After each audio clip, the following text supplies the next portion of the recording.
it was very inspiring listening to both Jamal and Ali. I'm going to take a bit of time, not a lot, in talking about connectivity. I hope my screen is visible to everyone. Yes, it is. So imagine life without technology or connectivity.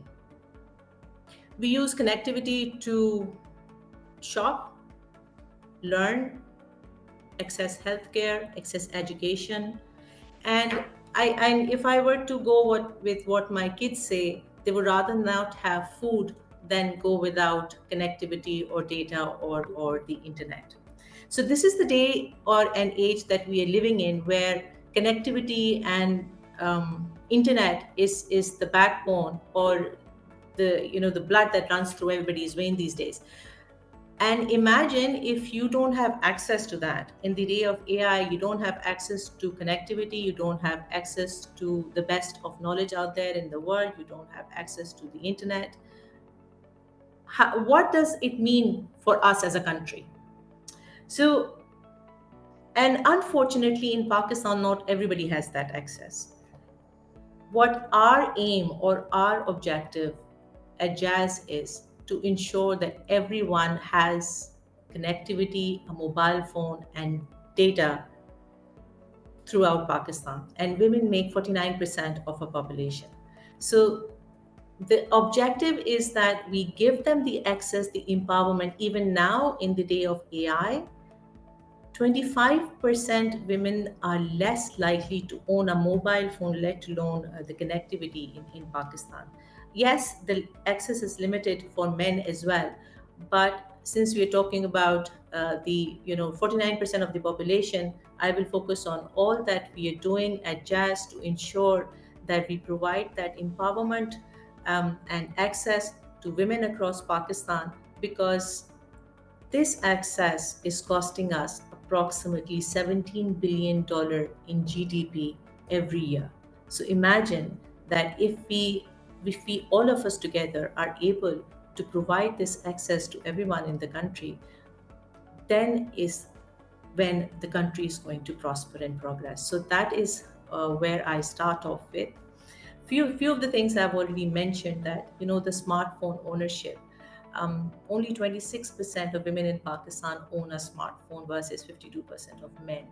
52% isn't a great statistics, but 26 is even worse.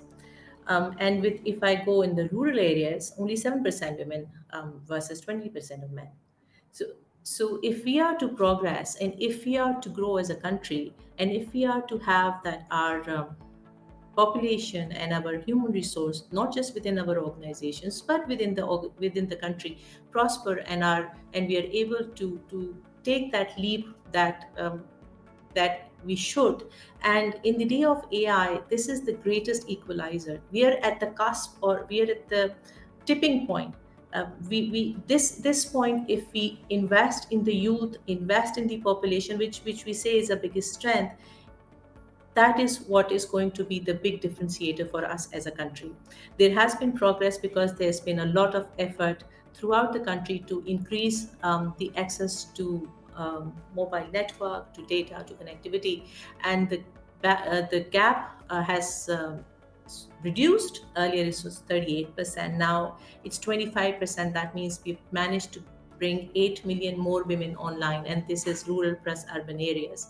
So our strategy is simple. We work with communities, we work with products, and we work with our own employees and people. So because we just don't have one focus, as Jamal also mentioned, and Ali, that it's just not the workplace that we are focused on. Our DNI strategy, our diversity strategy includes the communities, benefiting or enabling the communities we work in, having the products that support that vision, and of course, having a workplace that promotes inclusion, equity, and diversity. So when we say about communities, we have multiple strategic partnerships, but three of these I am particularly very um, proud of, and I feel that it's a great initiative that we're doing, and for the community and the country, not just the organization, is that we sponsor the TCF schools. All of us know what TCF is, and I think they're doing a wonderful job. in educating the youth, which is going to be the future of Pakistan. So we have enabled the TCF schools with the digital lab, and particularly for the girl student. The girl student at the TCF schools are given a preference for the at the digital lab, and I have personally visited these schools, and it is really heartening to see them, because it gives them hope, and it opens up their world. So that this is one strategic partnership that means a lot.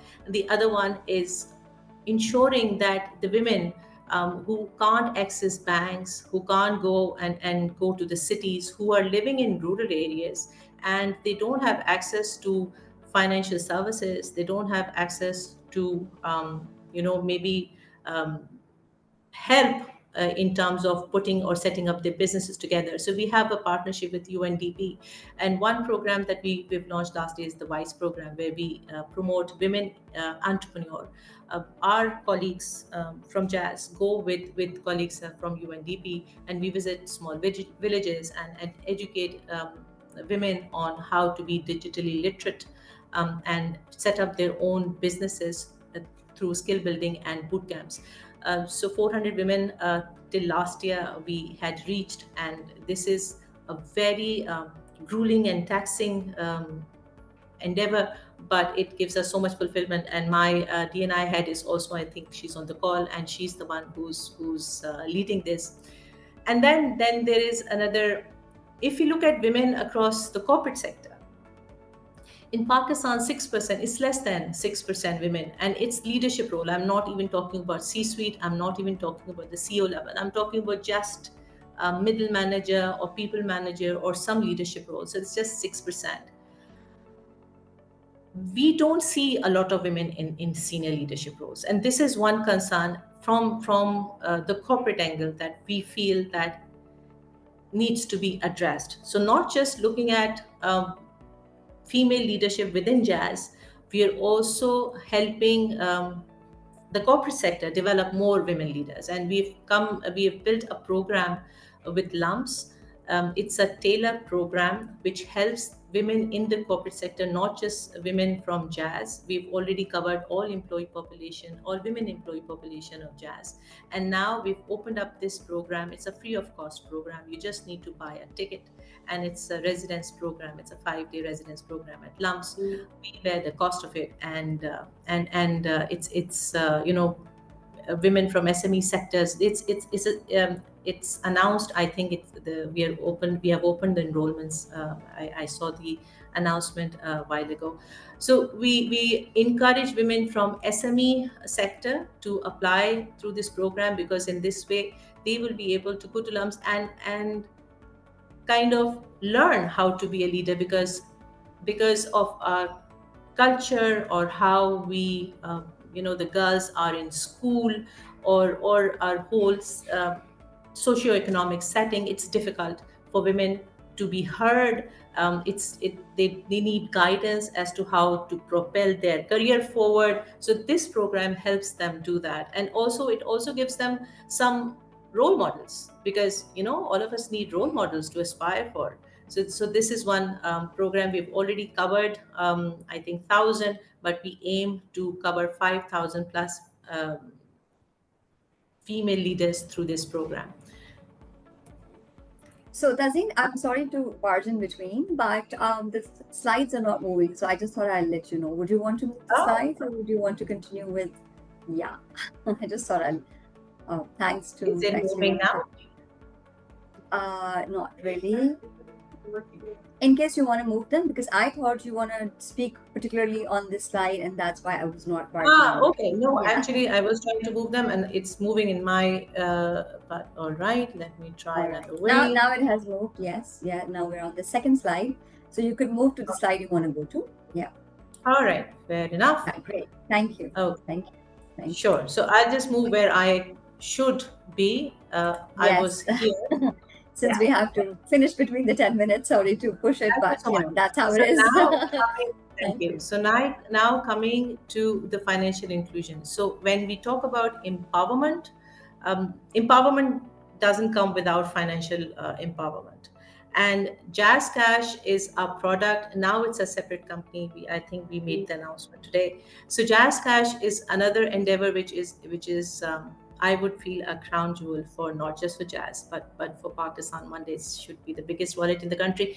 So we have reached 100,000 female business owners and freelancers through the Jazz Cash program. We have 30% of the Jazz Cash customers are women.